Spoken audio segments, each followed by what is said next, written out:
Boom, we are live. What is going on, everybody? Welcome to episode number 5 of the Tarsis Tavern. My name's Sean. Thank you so much for joining me here on my channel. If you've never seen the Tarsis Tavern before, the Tavern is your weekly Anthem community talk show and podcast, a melting pot of sorts where we take our week in the world of Anthem, we collect our thoughts, and we talk about it and we decompress and we talk about the things that we liked, the things that we'd like to see changed, the things that could get better. And the way we run this is we have 4 main topics, which you can see on the bottom left of your screen. So our week in review is where we just kind of just let everybody know about what we've done and any cool gear or anything like that we've had, any cool moments in the game. And then we get into 3 very distinct topics, so you can see those in the bottom left. My co-host tonight is Mr. ScottyMac, who I will bring in right now. Mr. ScottyMac, how are you tonight, sir? Great, buddy. Thank you for having me, Savage. No problem. What up, Savages? Yo, what's going on, everybody? Yeah, just explaining for new viewers how the show works. So, yeah, let's get right into it. My week in Anthem was quite good. We had a long play session last night on stream, almost 7 hours, where I was able to get my first and then consequently my second legendary, which was really awesome to get. I've been kind of waiting on being able to get my first legendary item, and we got it. It was the last argument, which is the 700% ult charge grenade. So super happy about that, because it seems like the consensus best build for Ranger, and the Ranger is going to be a big discussion topic for us here tonight. This grenade is centering around the current builds on the Ranger. So I was also able to get into the legendary contracts, finish up all the side missions, that kind of stuff. So I feel like I have officially arrived into the end game of Anthem. My Ranger's at gear score 490 right now. Feeling really good about that. I'd like to get him right up to 500 before I start on something else. We'll see if I get bored with the Ranger and want to move on to something else. But yeah, my week was super good. What about you, Mr. Mac? Dude, I grinded like a mother this week. I can say you guys you've been putting in hours. Yeah, well, Joe and I have been like religiously making sure that we're sharing our legendary contracts with each other every day. So Yep. For those of you that don't know, right, if you have friends with legendary contracts, like you should try to coordinate ahead of time playing together, because what you can do is have one person pick up your contracts, right? Yes. And then run them as a group, and then have someone else go pick up their contracts and then go run them, and then extend ad nauseum. The challenge is that if you've gone and picked yours up first, and then your buddy jumps in who has theirs already picked up, Yep. You're not able to double them up. So that's a great way to farm extra components. And as you guys know, of course, legendary contracts on Grandmaster give you a guaranteed masterwork component, whereas the strongholds are giving you guaranteed gear. Yep. And then weapons you're basically getting through drops and stuff. So yeah, Joe and I have been grinding really hard. We're both I'm now at masterwork. I have almost all the gear I could possibly want. I'm looking for I think one more component for the Storm, which is the masterwork version of the plus 35 blast damage. Yeah. So I don't know what that's called, but I'm looking for that.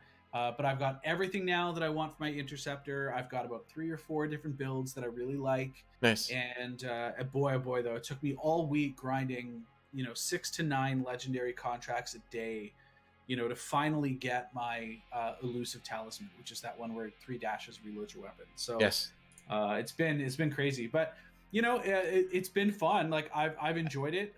I was just gonna say, you're not gonna be putting in 6 to 9 legendary contracts a day if you're not enjoying the game and having fun with it, right?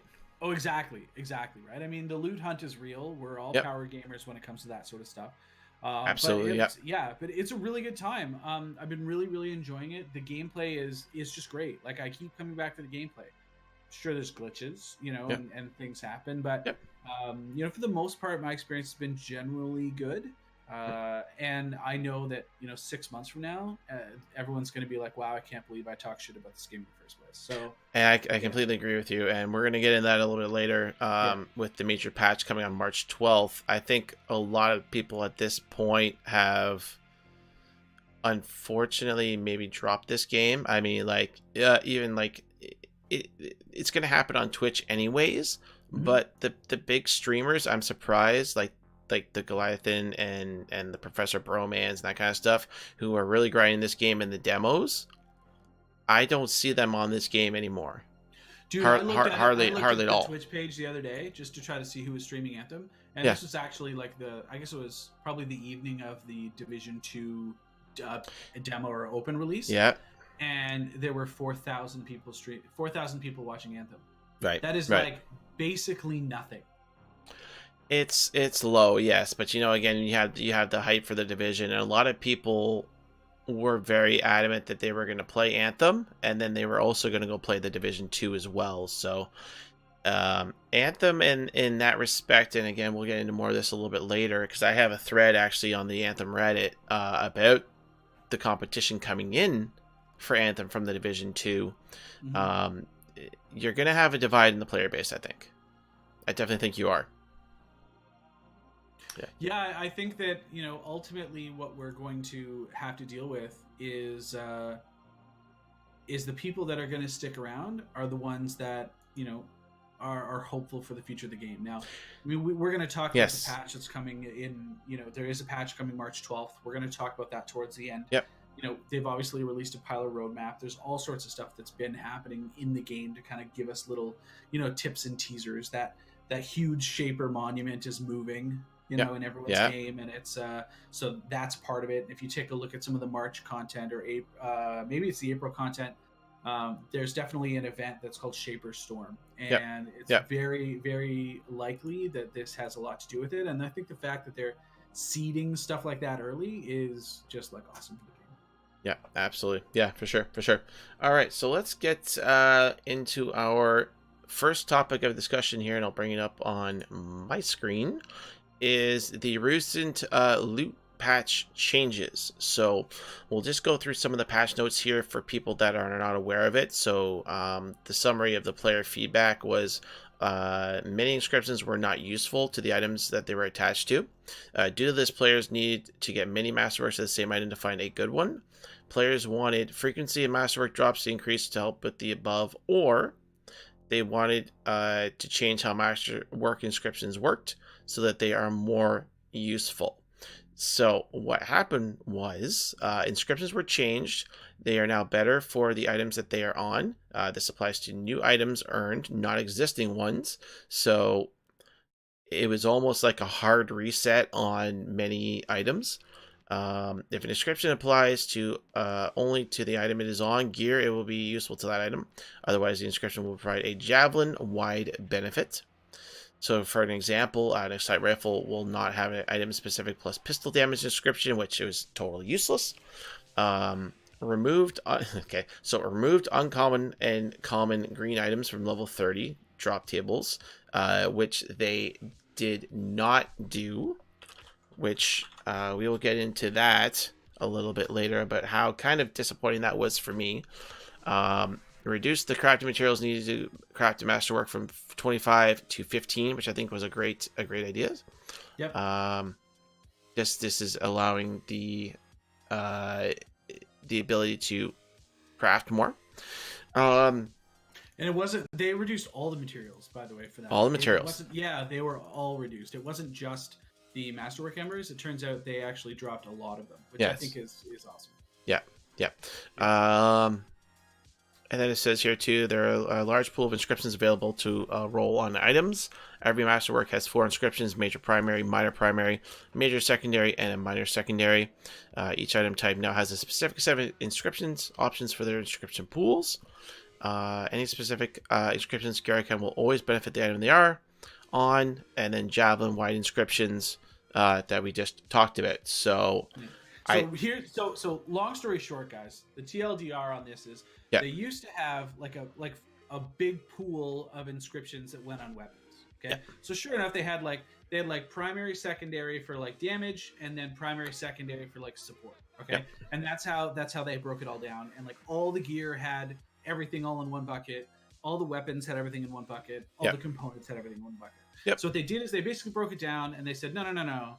So now we need to go. So now what happens with Masterworks is, if you have an assault rifle, they draw out of the assault rifle buckets. Yes, So way better.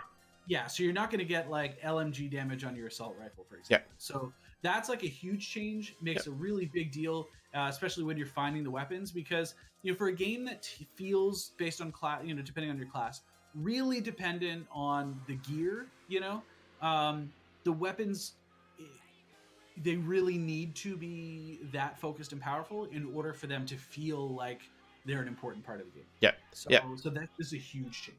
Yeah. So when the patch went live, we got 95% of what they said. So the patch went live, and then Ben Irving almost immediately tweeted afterwards, we were unable to get uncommon and common green items from the level 30 loot drop tables. Now, there's been some speculation online that this was because it increased masterwork and legendary item drop rates, which they didn't want to happen. To uncomfortable levels. Right, to uncomfortable levels. So I think that's probably good that they didn't do it. But again, I don't think that you should have dropped this patch until this was done, because for many players, especially players like us, at this point, doing Grandmaster 2 strongholds and Grandmaster 2 free plays and seeing white and green items really sucks. It really freaking sucks balls, to be honest with you.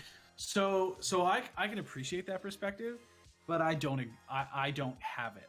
I don't carry that perspective. I'm glad they did anything, right? I think that the truth of the matter is we now have the capacity. A lot of us who have been playing and grinding like this, like if you're, and let's be honest, folks, I mean, if you're pushing into Grandmaster 2 at this point, you've been grinding pretty hard, right? Yeah. Oh, yeah. And you probably got a healthy dose of those weapon recipes, and to see a lowered cost and to know that you can now roll them and they'll come out good. Yep. I think that was a great stopgap measure for them. In order to ensure that they can continue to do it, right? Okay. That's like super, super important. Yeah. Now, am I like ultra disappointed that they didn't get the job done? Yeah. We all went through that Grandmaster 2 free play together. Yeah. We know how that felt bad. And that was a big joke on stream. Like, yep, white, green, right? Yeah. That was the big joke when we were doing that. Yeah. So I think overall, yeah, it's really shitty they couldn't do it, but at least they said, sorry guys, we couldn't do it. So again, this goes back to one of the things we said in the first episode of this Tarsis Tavern, is that the communication that's coming out of BioWare on this is like exemplary. It's super good to PoE standards, and I think that's what's going to keep it going. It's super good. Yeah, pulling some stuff out of the chat here. Just Joda, but at least we get decently rolled weapons now. Yes, that is a positive. Kyrian Frog says super disagree. Patch needed to happen just for the inscriptions. Okay, agree. And then big surprise challenge. So my take is not wrong. I don't believe. I feel that there's probably other people who feel that they probably shouldn't have dropped this patch unless the white and green items situation was removed as well. Was removed. You're absolutely right. I think it's a completely valid concern. But I mean, and again, the other thing too is there was no timeline given. It's like, okay, we weren't able to get it done. We'll have it done in a week, or we'll have it done in 2 weeks. Like, we haven't heard specifically when this major aspect of the loot change is going to be done. That's correct. Kyrian Frog says, if they didn't get the inscriptions changed, we would have stopped playing. Okay, so fair. Yes, they had to drop it for the inscriptions. That is fair, but I also think there is also a valid argument that they probably shouldn't have dropped this patch until they had it done. Yeah. So there is still. So Shaggy's bringing up a good point here too. Yeah. Decent. So there is. So they've made a lot of progression with regards to how Okay. So there's two different feelings, right, that we need to talk about. One is the acquisition of the loot, right? Yes. And if you really break down the complaints that we had there as a community, right, there were two things that were innately wrong with the loot system. Number one, we weren't getting loot often enough. So you weren't getting to have that experience of, ooh, I got something. I got a present. Let's see what's in it. Yep. right? Yep. But then there was also the feeling that goes along with that, and it's like, oh my god, I opened the present, I got fucking socks again. I was just, and I'm gonna kind of jump in there too. Is how many times can we go through GM2 with a legendary contract where we're fighting, double Ursix or double Titan, and we get whites and greens in it? Like, how long are we gonna honestly allow? Like, how long are we? How much patience are we gonna have? Yeah. So I get that, right? But how much worse would it be if they actually, when they finally drop, the piece you're picking up is a steaming pile of crap, right? Like, Yeah. So they kind of had to address one or two. That's true. Quickly. Yeah. And if they didn't address anything quickly, then yeah, everyone's comments about, well, we stopped grinding is 100% accurate. Yeah. So at least now we're at the point where the stuff that we're getting is good. And I don't know about you guys that are getting legendary loot out there, but like what I've been noticing about some of the weapons that I've been dropping is like there's different classifications of inscriptions, right? So you've got ones that that roll and they're like specific to the item or specific to the gear, and then you've got other ones that are like more global. They like apply to the javelin. And so what I'm finding is, some of the masterworks are rolling with these like absurdly high numbers, like damage, weapon damage plus 150 or physical plus 150, and like I'm seeing that a lot. Yes. But on the legendary ones, what I happen to be finding more often than not is you're getting the global ones more often. So I don't know whether that's part of like the legendary inscription pool or not. Maybe. And I'm sure there's some subdivides, but like that's going to be something to keep an eye on as well as we start re-rolling a pile of loot. Yeah. Because I think that's going to be really important. Yeah, that's true. Yeah. Kyrian Frog says again, the green and white thing is a tweak that can happen and it'll feel better, but the inscription thing is like super feel bad. Yeah, I agree. Yeah. Like I said, you're opening socks at Christmas for the third exactly. time. Yeah. Shay says, and it takes 35 missions to be able to craft them and roll for better. Yeah. That's true. But I mean, but I mean, here's the thing, right? Like, we can't have all of this. This is like week 2 after release. I know. Right? But the problem is, and I'm going to bring this point up a little bit later, is we have other looter shooter games coming in hot, specifically the Division 2. And where is this one here? Here it is. Boom. Reddit post that says if they don't change the loot drop increase by the time Division 2 comes out, this game is going to really struggle. The gear has stats on them. You can't do GM3 Heart of Rage with 1% damage, 10% hip fire, 50% harvest, and 10% ammo. Well, you can, but you take way too long. Basically, they changed the drop rate to where it was for 11 hours by accident. This person is going through all the things that we're talking about. And I agree with this person a lot because the Division 2 has shown off its end game extremely, extremely well. If you've been watching videos, I'm not going to be playing it, but they've done a great job in showing off their end game and what you specifically do in end game. And we're going to need Anthem on March the 12th to really step up to the plate. And as coincidentally, March 12th is when the Division 2 comes out. So they're going to drop this patch when the Division 2 comes out. And it has to be a home run. Yeah. Well, and I mean, we can talk about, well, like I said, we're going to talk about that patch in a little bit here, I think. But I agree with you. I think that, they're in an interesting space right now where they definitely need to show what they can do now with their time and agility. Like, hey, we've got it out. Now we're committed to this game. We're committed to the live service, et cetera, et cetera. Yes. Let's go. Now, I think that the people that are going to hang around, I don't think they need to fix every little thing in the game on March 12th. No, they don't. No, they need to fix loot though. They need to fix the heartbeat of this game because we play this game for the loot. Yeah. So one of the things that I know people are complaining about is the loot cap. Shaggy made the mention, right? It does obviously it does go to your inventory if a masterwork or legendary drops and you don't pick it up, and that happens in every aspect of the game. Yes. But and I know that some people want that visual and that's a thing, but I mean, maybe you just need to be a little bit more wary of the things that you pick up too, if that's what you want, right? Yep. If you're still getting it in the end, I don't I don't think that's like one of the major things that are on the list, right? I know everyone's complaining about vault size. That's a thing.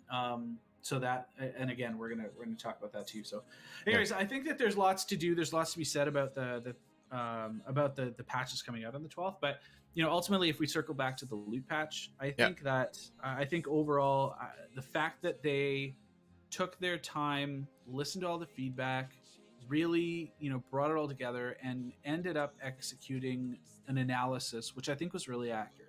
Yeah. And they basically said, okay, they sat down in a room and said, we have a couple different ways we can skin this cat.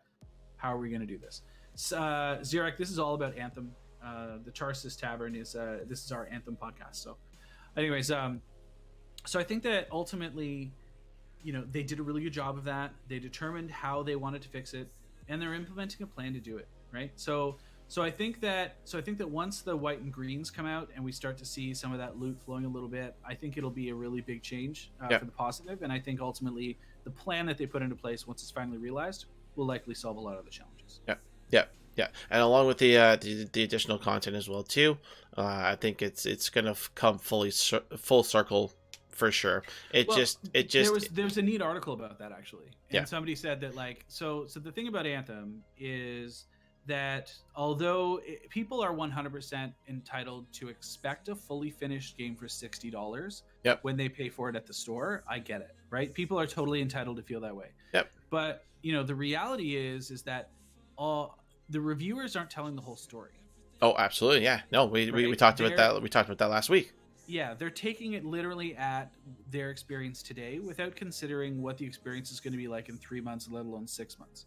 Because I think 6 months from now, there's enough here with the game, and there's enough here uniquely with the mechanics and the world and the flavor and and all of that stuff that this is easily, if they just continue to deliver the content, and they deliver the fixes and the updates. Yes, dude, there's nothing stopping this game. Oh, I don't think so either. Yeah. You could easily justify paying $60 for this thing, maybe absolutely. even 120 in 6 months.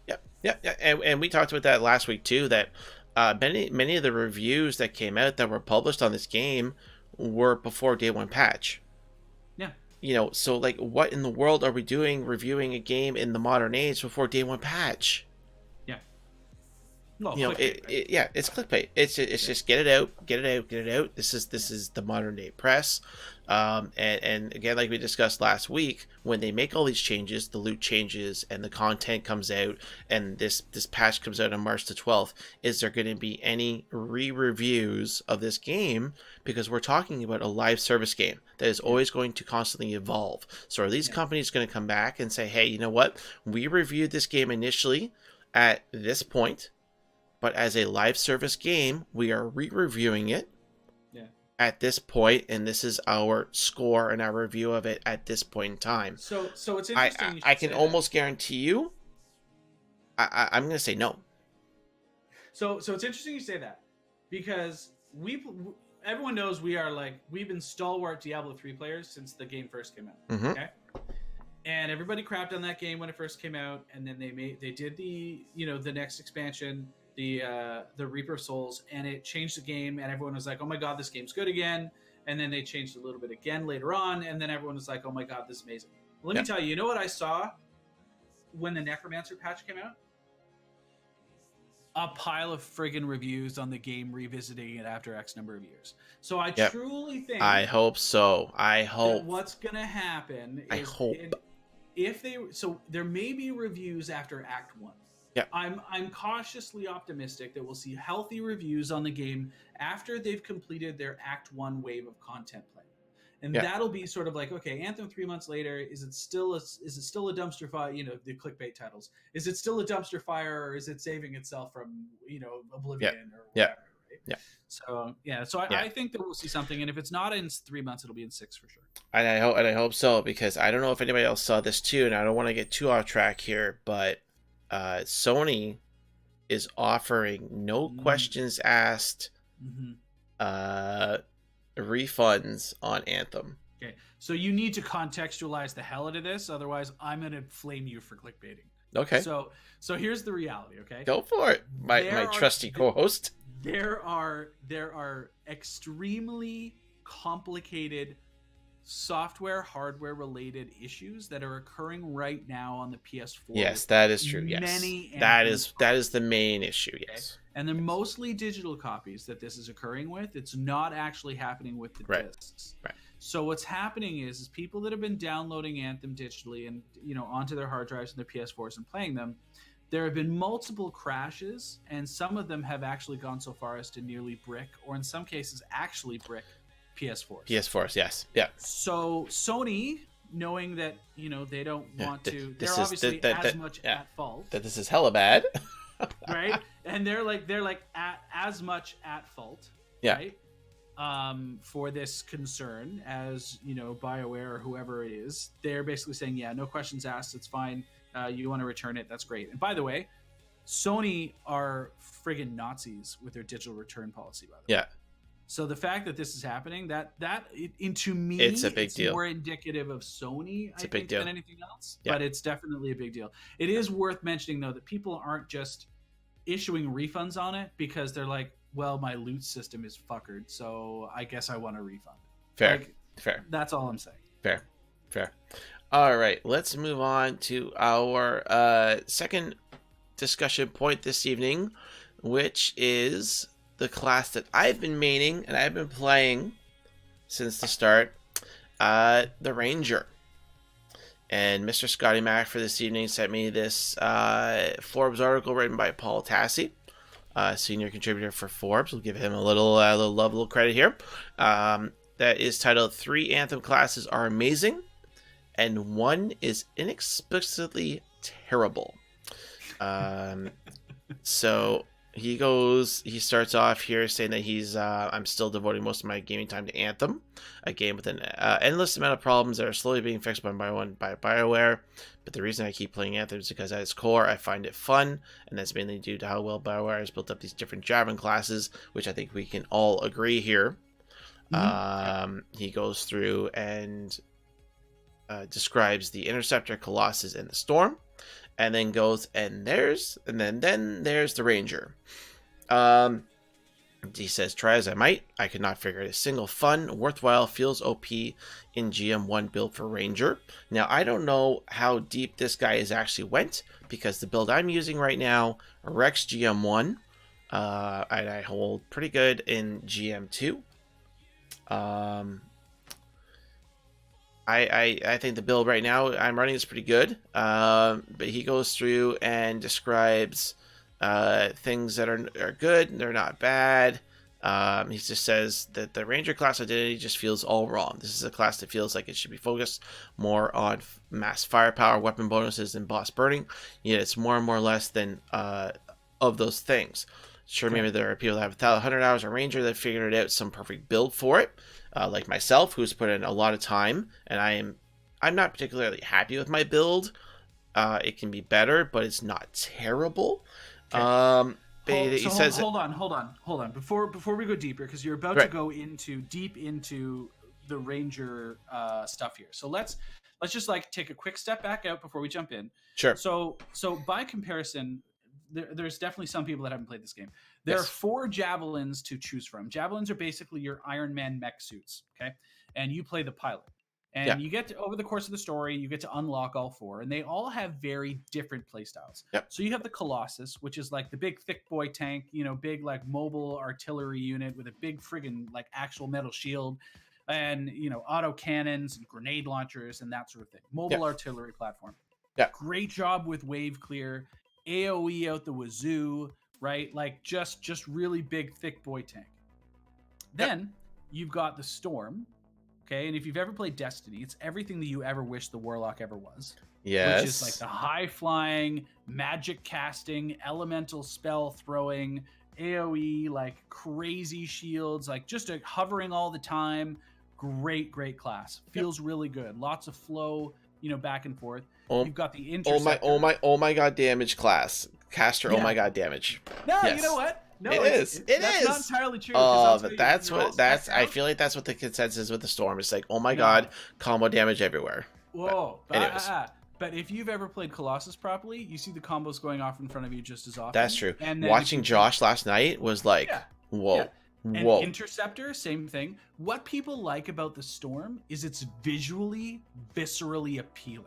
Okay, like That too. you're like throwing all these colors and these massive spells, and they're all like big And explosions and of color and the word combo goes all over the fucking screen. Of course it does, right? Like, but that's what they do. So there's a lot of visual satisfaction that comes into that, and some of the people are attracted to that. But let me tell you right now, and I'm going to give you a real hot take here, okay? After finally finishing my Interceptor build this week, the Interceptor actually does the most amount of damage in the entire game. I completely agree with you. Absolutely agree with you. Absolutely agree with you. Unbelievable damage. Yeah. There's different ways to spec into it, but let me tell you right now, when you can single wave stroke the Tyrant Mine boss on GM1 with one person, that's ridiculous. Oh, so, yeah. Yep. So anyway, but they're like, so the Interceptors are like the super zippy guys, are like basically space ninjas, and so they're great. The Ranger is very much the soldier. Like he's got these he's kind of middle of the ground in terms of mobility. He's he's a lot sturdier than the Interceptor, second sturdiest javelin out there for sure, right? Yep. And he's got a really unique, like, quick set of skills, but I feel like he's designed as the run and gunner. He's the soldier. He relies more on his weapons than any of the other classes. Absolutely agree. Yep. Colossus. Completely agree. Yep. Their weapons are different. Yep. So that's sort of how they all fit in. So the Ranger has been advertised as the jack of all trades. Yep. And that gives you the appropriate setup into this now deep step analysis into why the Ranger is this way. Right. Go ahead. So he says, I don't know what went wrong with Ranger, but in a game where the awesome javelins and their cool endgame gears, the one thing Anthem really gets right, the Ranger stands out as a uniquely bad and the odd man out in the pack. This class needs a whole lot of work if it's going to be brought up to the fun and power level of the others, though with so many other problems to work through, I'm not sure. Well, I think we will see it happen. So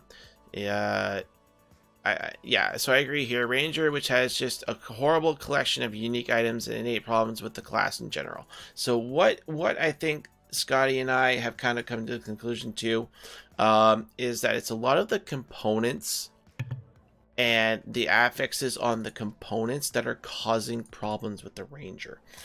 Shaggy's going off here in chat too. Ranger gets a ton of components to boost gun damage. That's not necessarily true. There's a lot of melee stuff. There's a few gun ones. If they want to be a single target combo. So I think you literally just in those two sentences actually just hit the nail on the head here. Here's the problem. Ranger components. So when you look at like a Storm Masterwork, Masterwork component, it's entirely designed around revolving back and forth and bouncing back and forth between your two primary gear abilities and buffing them in like in sequence with each other. As you're like using one, then the other buffs, then use that one and the other buffs, and it reduces the cooldown, etc., etc. It's synergized innately. Okay.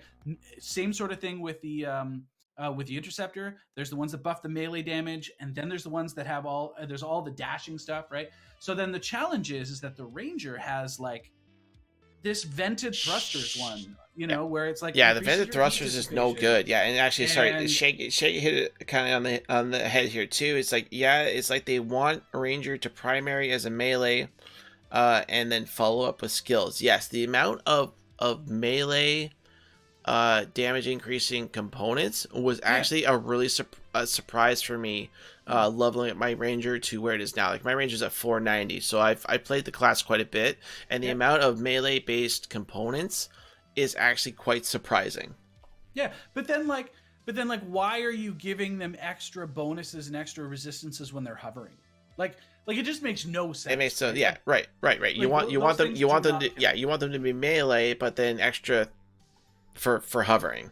It's very, with the Ranger, it's all very mixed up. It's like they wanted a jacket of all trades, but it's like they just went too far with it, right? It's like they painted way outside of the lines too much.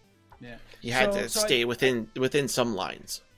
So I think that there's definitely opportunity for them to fix and adjust some of them, right? And as we see more stuff kind of come out, that'll help, I'm sure. But it's broken in a lot of other ways as well. right? Oh yeah, so that's the other one. So also some of their different abilities are focused on blast damage versus impact damage, and a lot of those don't play nicely together. Which right? is which is fine, because if in the current builds with where the grenades are the focus, blast damage is fine. Absolutely, but then there's other ones where you're relying on like missiles and detonators and stuff, and that's where you want the impact damage. So, Yeah, right, but it's right. weird because like You you can't- kind of want a combination of both of those. Yeah, I was gonna say, Kieran, you can't take melee out the ranger, because the ranger's melee ability is the only one that primes. Plus, it's like they're really their only electric damage source. Yeah, so they're only electric damage source too. Right. So you have to have melee damage somewhere in the mix for the ranger. Yeah. So why? Okay. So explain to me then why there is a on melee kill. Yes. Gain 20% shields. I know. You're never using your melee to kill. I know. Right? That one is just fucking nutty. It just makes no sense. But that said, they have demonstrated like masterful execution. There's one that says, "Hey, detonate a combo and heal you and your squad for 20% of armor." Yep. That thing's insane. That thing's very, very good.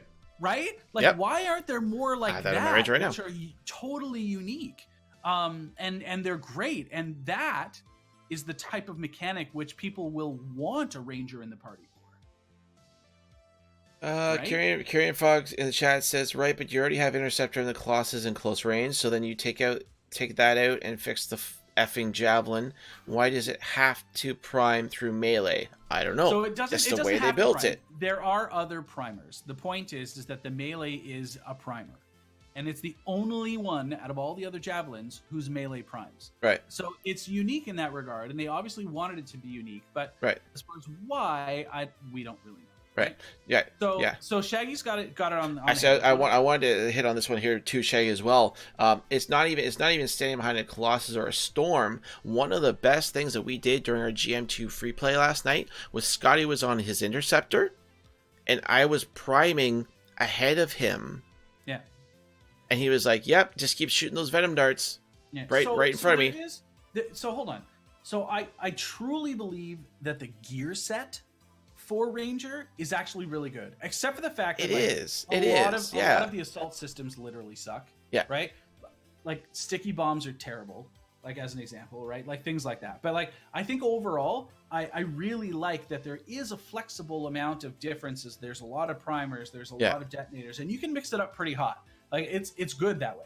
Right. Yes. And that allows you to customize yourself towards the group that you're playing with. If you are running with interceptors that are all detonators all day, of course you want to just run the prime out for them and let them go ham. Right. But if you're playing with a bunch of storms and all they're doing is priming all day, you want to be able to finish a combo. So so that's nice. I just don't feel like the damage is there from the gear. Oh, it's not. No, it's not. And Shaggy says, "Oh yeah, Rangers are support, not the finisher." And I think this is the problem with the class at large too, is that there's a little bit of thinking from people. And I'm not saying there's not a problem with the Ranger, but there's also a player side issue that says, "Okay, well, I've been playing Storm and I've been doing huge damage." You have to innately change your thinking into a support class way of thinking when you play the Ranger. You are not the man up front. You're not doing the most damage, but you can play cleanup crew. You can assist where you're needed.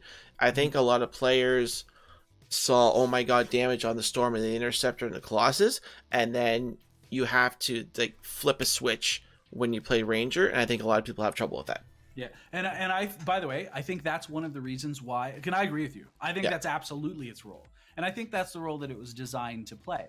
Yeah. And examples of that component which lets you heal your team when you complete a combo or something, like that's an example of how amazing that is. Yeah, right. Absolutely. That's so good. Yeah. But I think that there's definitely missed opportunities. Like there should be a way to increase your toughness a little bit, right? Like I'd like to see them get a little bit more tanky. Take out that whole 35% heat dissipation nonsense. Scrap that friggin' masterwork because that's terrible. And give me something that like gives us a little bit more beef, right? Mm-hmm. So that way you can stand in there a little bit longer. Things like that. And yeah, like if the universal components were a little bit more powerful, they gave a little bit more shield and and Yeah, armor, completely agree. Yeah. then you could probably do some pretty sweet stuff with it, right? But anyways, I think that it's absolutely a support role, and if they did a better job with focusing in on that and altering some of those and giving those tweaks, I think that's where you're going to find success with it. Yep.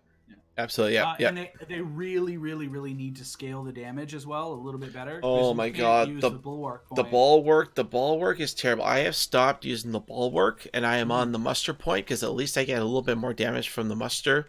And Windwalfer Storm's the same thing, right? So it'll be interesting to see what happens when they finally release the Masterwork supports, which I think are coming in April. Based on the roadmaps that we saw with new gear, I know that's very likely what's going to happen is they're going to give us those and probably a couple more weapons and pieces and stuff. But I think the big focus will be on the support pieces there. Kieran Frog says if I would to rebuild Ranger, I'd center it around the guns more so than the javs. Put in cool things that make them reload way faster or have huge supplemental clips and rate of fire boosts innately or through abilities. 100% agree. Now, In fact, I actually said today, even if this was a unique Ranger ability, guys, for those of you that play, how insane would it be if the Ranger could reload while they were sprinting? Holy God! What a difference that would make. But is that going to be something that BioWare wants to do when we know that this game is centered around the abilities? Right, but the point is that Rangers are the only ones that actually should be focused more heavily around the gunplay. I've watched so many people play Ranger, and everybody that plays Ranger on YouTube and streams and stuff, they play it exactly the same way that they play any other generic FPS. They're jumping around, they're deacon, dodging, left, right. It's all about the gunplay, and I think that's great. Yep. That's the class for those people. You should lean into that. You provide a little bit more support, make guns their primary thing. Have their ability supported exactly. And I think you're there. I legitimately think that's where you find success. Or there's another way too. Sure. I think. Hit me. Okay.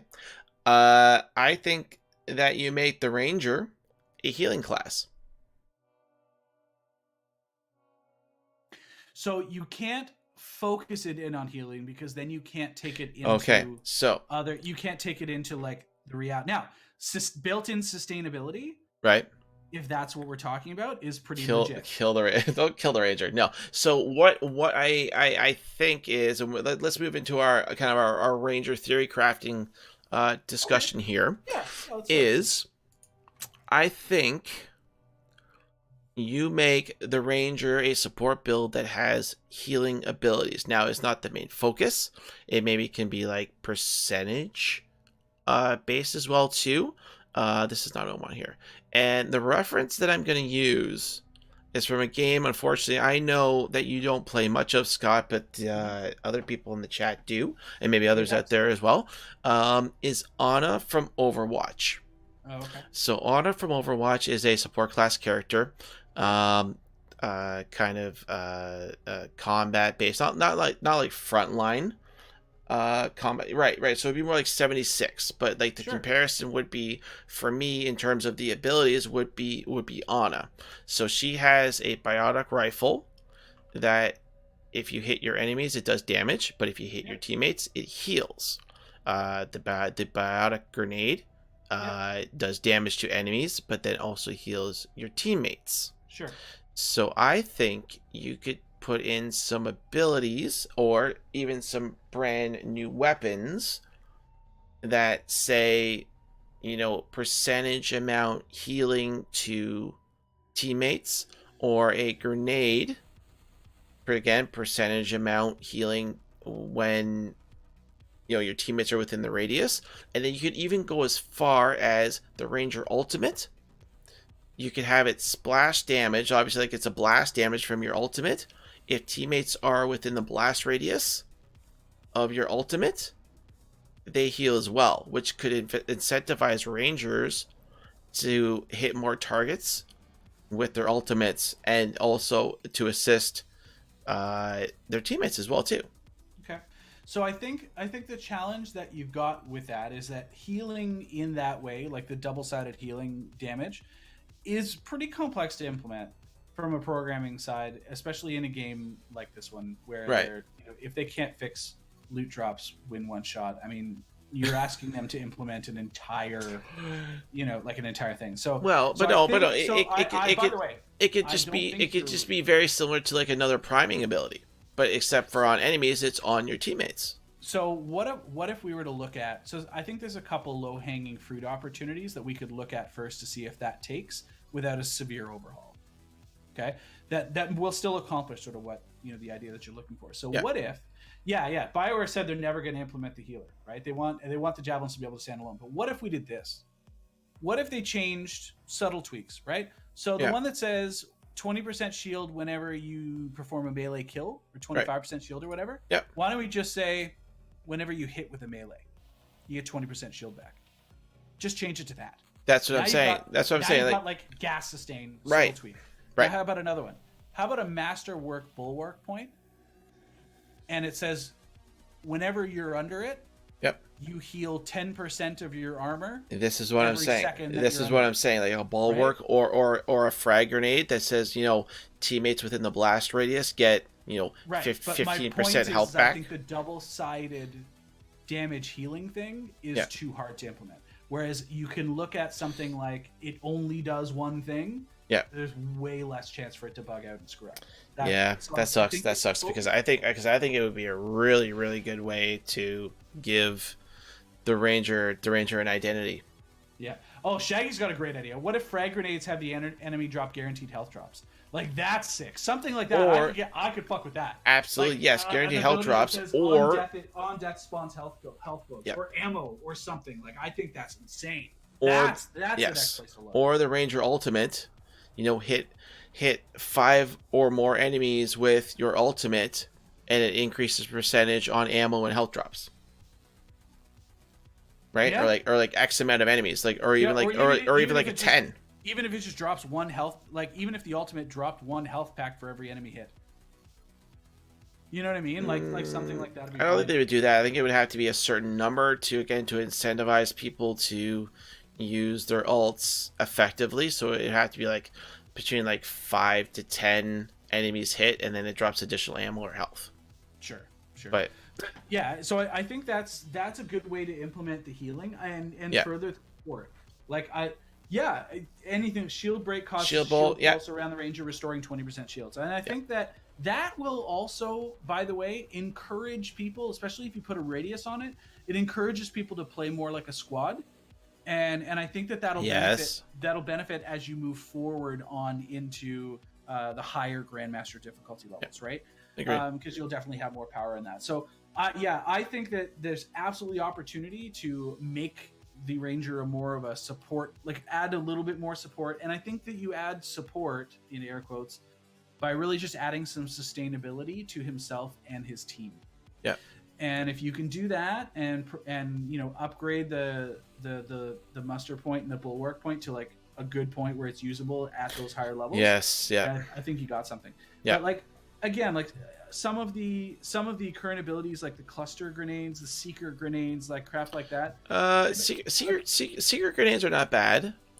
I think it's between. I think the best detonator grenades are the seeker and the frag grenade.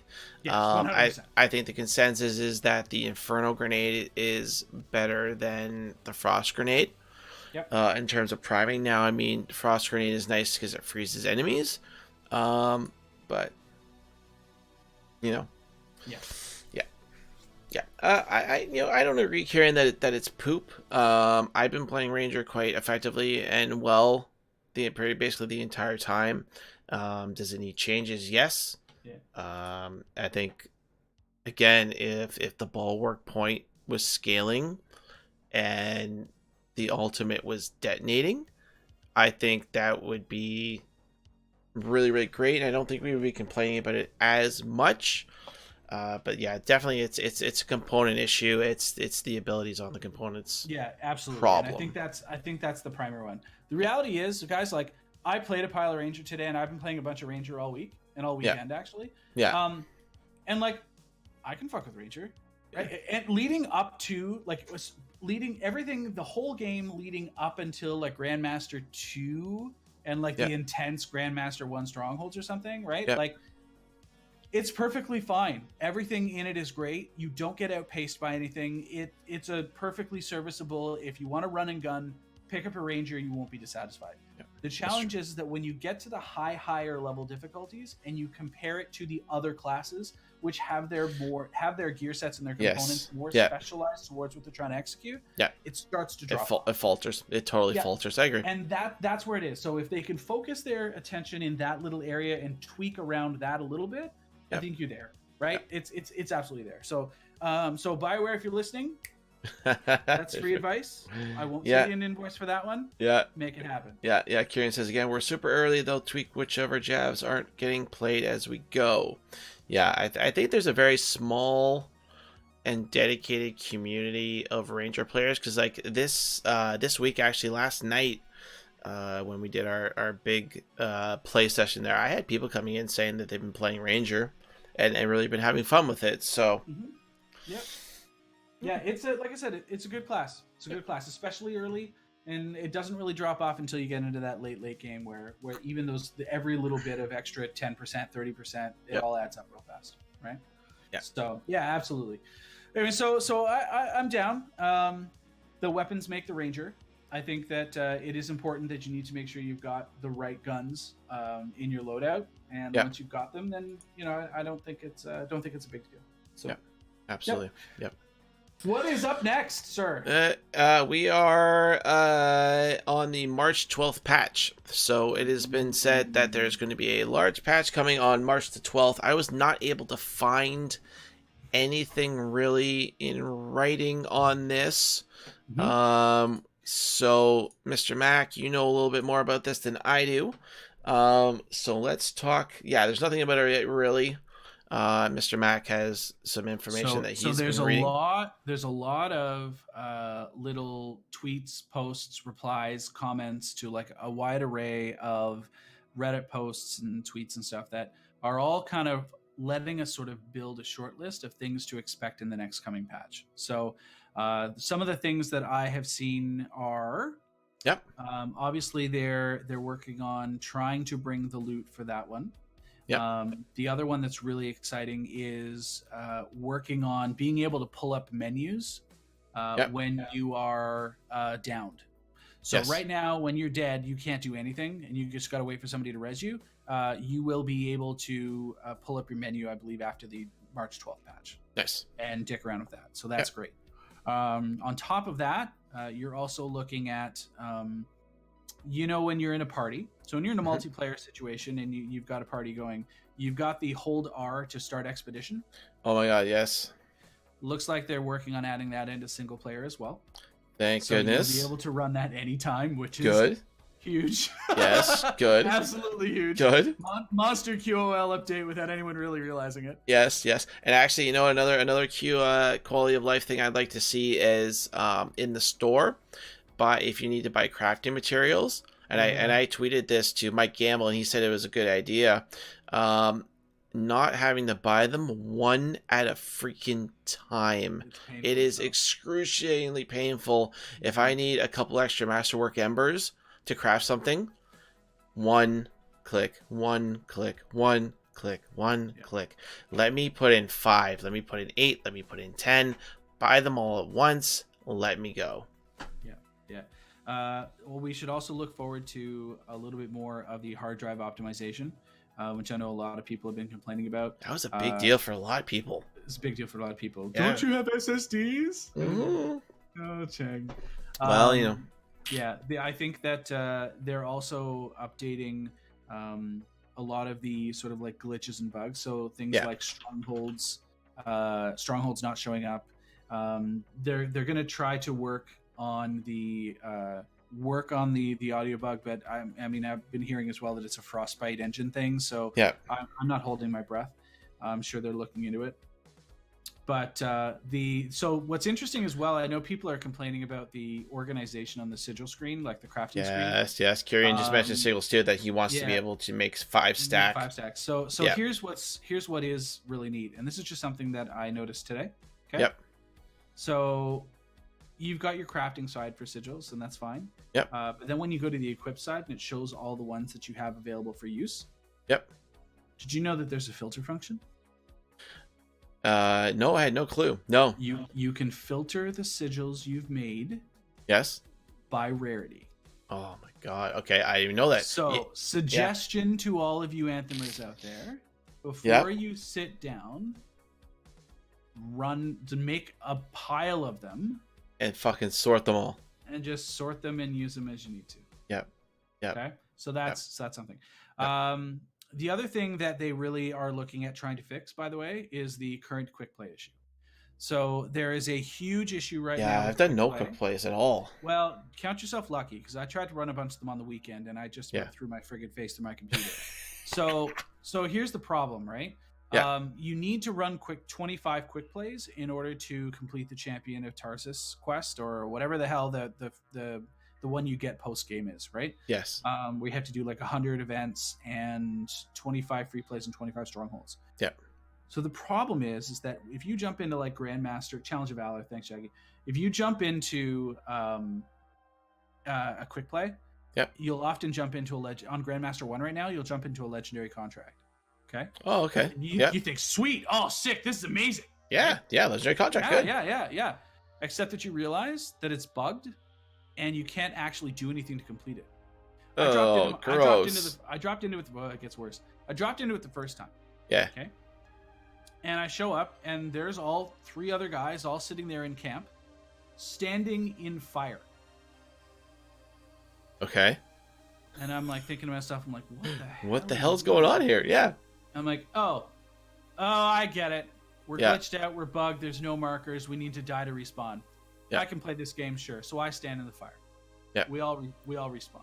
Isn't there a respawn if you hit escape and you hit? Yeah. It's not the same.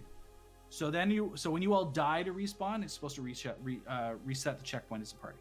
Okay. Yeah. So you do that. So then it does that, and we all show up, and then it gives us 1 travel marker. We travel through the 1 travel marker, and then it disappears. Yeah. Still bugged. Yeah. Yeah. So it's just a shit show. So you quit. It's worse. So you quit. It gets worse. All right. You decide, screw it. So I'll jump back in a quick play. Yeah. No problem. Yeah. Well, guess what? Takes you right back into exactly the same contract. So I sat there and I watched, and I like went all over trying to find the refresh point. Maybe it's somewhere. And I watched 14 people jump in and out of the same contract. Yeah. Finally, I was like, screw this. And I left, and I went and did free play for a bit. Yeah. Thought, oh God, it's got to be cleared out now, and I'll jump in. Yeah. Same bloody contract. Yeah. Yeah. That's what we're talking about right now, Moose, is about how buggy quick plays are. It's really bad. Yeah. I've been hearing that the only solution is to play on easy, because they are way less bugged. Yeah, jump into your free plays at easy just to complete your 25 and get them done. Interesting. And they go fast, because you're like super. You get low level players, right? But you're super high level. You just go and murk everything and go. So play your fastest DPS build possible with the most mobility, and just completely end everything. Yeah. Going through chat here. Kieran says, I want my in-game chat too. Yeah, in-game chat. I would love to have in-game chat, because how many times have we done, or has anybody done a tyrant mine, and you're playing with obviously a new player that doesn't realize that they have an echo on them, and they're flying around the map endlessly. This happened to me at the start of my stream yesterday, and I would love to have an in-game chat that says somebody has an echo on them. Sure. So you've got a voice chat, which you can use inside game to broadcast. Which I have that muted, because people go in there and they freaking scream their heads off. It's terrible. What do you mean? Oh, no way. Res! I need a res right now! What do you mean? Exactly. Does anybody have a mic? Anybody have a mic? Anybody got a mic? That's my favorite. Anyways, I think... So there's a lot of people asking for in-game chat, but the reality is with the echoes piece, I mean, if they hold them for too long without delivering them, they do indeed evaporate in return. So yeah. Moosh. We ran a GM2 Tyrant Mine last night. It took us some time. It was 45. No, it was hella fun. 45 minutes. We've gotten our GM1 strongholds down to about 18 minutes. Right, but that GM2 Stronghold Tyrant Mine last night was hella fun. Yeah, I it was. enjoyed it thoroughly. It took us a long time, but it was fun. And like people watching the stream last night were like, at the end of it, they were like, "Whew, that was a fucking trip." So the funniest part about it is we go in and we've just been like murking GM2 free play, right? Yes. So we're going out, we feel invincible. Yes. We're running on all cylinders. Things are going great, right? Yeah. We've got 2 interceptors, which are like absolutely just mobile demolishers. We've got your ranger, which you're very capable with, and then there's not a downer. It's just like, because rangers just do everything, so that's what I'm getting at. Yeah. And then we've got Josh who's running his Colossus, and dude, I haven't seen anybody play Thick Boy like that ever. Oh, Man's Josh is a great Colossus. Just a beast, right? So anyway, so we go in and we're like, yeah, let's do it. We can totally do this. And we go in and we're like going like crazy, and we barely make it past the first wave without dying. Like we get like, you know, you get past that first little stretch and then you go up the hill. Yeah. And as soon as we went up the hill, we were just like, oh my god, this is GM2. It was fucking butts clenched when we finished that first part. It was nutty. Finished, yeah, right? yeah. Shaggy So just dropped a wall text in here about the in-game chat. It's apparently it's an FCC problem. Basically, they need speech to text conversion. Okay, gotcha. All right. Well, that's unfortunate because I think a chat box in this game would be invaluable. But yeah. So anyway, so then we get through, and we're like, all right, this is fine. We can do this. We can get to the next phase. We get to the next phase, and we actually get through it fairly well. Like comparatively, it was tight. We had a couple like really scary moments. Yeah. But compared to the first section, like we got our heads on straight and we got through it fairly well. Yeah. And it wasn't until we got to the point where we're trying to defend the bridge, right? And we're on the bridge. We're trying to like sit inside the area where we have to let the signal go, and somebody's like shooting the purple globes and whatever. And there's all of the like spiders and blowers up and everything coming all up. Yeah. And that's when it dawns on us, and we're like, oh my god, we don't have a storm. There's nobody freezing anything. Yep. We're going to die right here. Yep. It was so bad. Yep. Yeah, and I'm like, fuck, I should have packed a frost grenade. Yeah. I should have packed a frost grenade.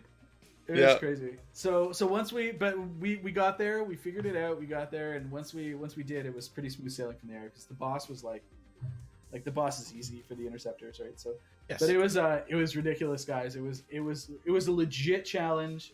Could not have done it without, 4 people on voice comms, basically optimized, Masterworks in terms of loadouts, not necessarily inscriptions, but loadouts optimized. Yep. It was crazy. It was crazy. I can't wait to try something like that again. It's great. Absolutely, yeah. And the 2 guaranteed Masterworks at the end is quite nice as well, because it makes it feel rewarding, right? So this is one of the main issues for me, is that when we're still seeing these white and these greens, it doesn't feel rewarding, and I'm really, really concerned that this is a general across the board thought of the community that is playing this game right now, is that it just doesn't feel rewarding enough, and then they go see a gameplay of the Division 2, or they go back to Destiny, and I just don't want BioWare to shoot themselves in the foot in something that is so critical, right? Again, it's the heartbeat, it's the life of a game like this. Yep. Again, like we just look right there, and that like a green and a white. This is our run. I forget. Well, this was a GM1 when I first started my stream, but like a green and a white in that run there, it's just like it so feels bad, man. And now, don't fool yourself into thinking that the Destiny loot grind is any better. Just so we're clear. Yeah. Like let's not talk about the Destiny loot grind. Well, no, I mean, and I'm worried about the game that I'm playing. About the guys that are coming in too, and I get it. Yeah. Yep. But I totally agree. Like the greens and blues feel bad, and every time when we were free playing through GM2, it was our joke. It was our big joke. Like, white, yep, blue, yep, green, yep. And then there's Joe on his first run, and he's like, what, 3? Oh my god, his first, Joe's run, freaking Luxac Joe, freaking getting just nutty drops. Right. That segues into another thing that we want to talk about. Oh, yes. Okay. So luck. So there was a post that went up as well yes, that talks about the value of luck. Okay. Yes. So you should understand that every single character starts with 100% luck. Okay. As a character, you innate You innately have level 100%. Yeah, Shaggy. then Yeah, there's- Shaggy. If you have a there's table, Yeah, there's a variety of Drop it steps in that Discord. go between 101 rather, up Yep. to 190 plus. Yeah. And so there's different stages where, and we don't know what the actual percentage increase is, or like, you know, how it impacts, but we do know that there is a table that exists that shows the steps. yes, I of think each game, Shaggy and is that's gonna what Shaggy's drop putting- it. Yeah, drop it in the So- Discord, Shags. Yeah. So anyway, so that said, what you do find, a dev posted it on Reddit. What you do find is that anything over 190% luck Yep. doesn't work. The Yeah. top tier is 190 plus. Which So is as soon as you get 190 luck, or basically 90% additional luck find on your stuff, don't put any more. Actually put some damage. Which is interesting because I've been watching Dat Mods, and I think a bunch of us have watching him as well. And his big thing was that he was saying that he had like crazy good gear, that he had like 195 luck or like 197% luck on it, and this was like his big like claim to fame, that he found all this gear with a shit ton of luck on it. And then I heard you guys saying that that doesn't matter. Diminishing returns. It's flat stop. No, it's flat stop. Oh, okay, flat stop. Yeah, it's flat stop. 190 plus is flat stop. So here's what you should be doing. Okay? Yeah. In addition to getting your luck up to 190, if you want to run farming gear, you should be looking for drop percentage. Yes. Yep. Supply : drop percentage. That is another secondary affix or secondary inscription that can roll. That'll help you out. That's going to help as well, because that's going to impact how often you see things dropping from enemies. The luck, what that's going to do for you is that's going to improve the quality of the drops that you receive. So it's like two separate dice rolls. You got it. Yeah, it's like two separate dice rolls. If you can go deep, if you really want to start pulling up that farming gear. Yep. That's what you got to look for. So you want to look for supply drop percentage, and you want to look for the luck. And the luck rolls, yep. Yep. Yeah. So yeah, Shags, you get those running, and you'll see it raining from the heavens. Do you have that? There, Shags? He put it up there. Basically, it's like every 10 points. Okay, I see the chat. Yeah. Yeah. So it's so once you hit 190 plus, don't worry about it. Go for that. Go for the gear drop. Nice. Yeah. But yeah, game's been good. Super excited. Lots of stuff coming, and you get 100% base. Absolutely. Yes. Yeah. But I'm still stoked to play it. It's pretty awesome. I'm the quest to try to perfect the builds is great. I'm always looking for new builds, and what's great about the builds is they often lend themselves towards like completely unique different play styles. Like you can be playing one way for a whole bunch, and then you get a new build, and it totally changes the way you approach. Absolutely, completely agree. Yeah. So yeah, I've been really enjoying it, and now that we're into like the free play too, what I'd really love to see, I would love to see, in addition to the loot patch, is them actually correct the whole scaling system of loot.